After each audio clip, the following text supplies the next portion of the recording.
بقولوا اليهود انه في كانوا مسلحين، شو مسلحين؟ طفله، هاي طفله وردي قتلوها. بدها يصير تحقيقات مع اللي قتلها والجيش اللي فات على الدار هذيك وكنص بنتي، يعني بده يحاسبوهم، بدهم يحاسبوهم.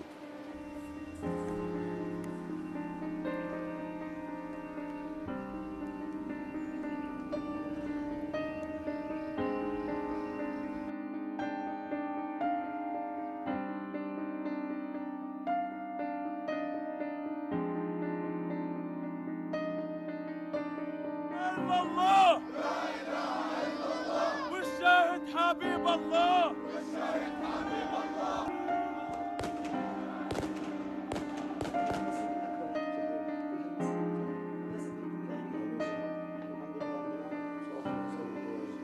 هدول أطفال، يعني طفل عمره 15 سنة نزل ما رجعش واستشهد، ضاربينه طلق في قلبه واستشهد.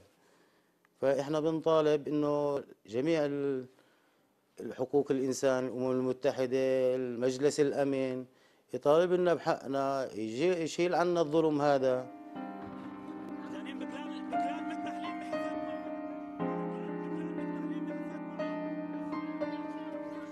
So through our documentation, it's clear that there is no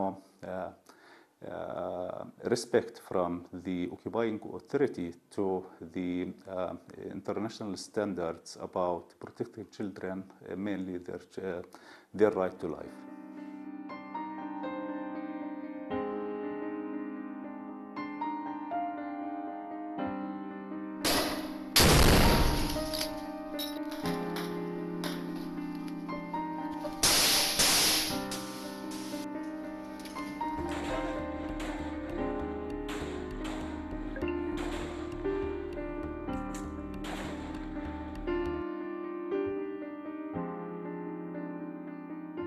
I can tell you that from our countings, 95% of the people were involved in terrorist activity, meaning or firing at us or having an imminent threat on the life of our soldiers.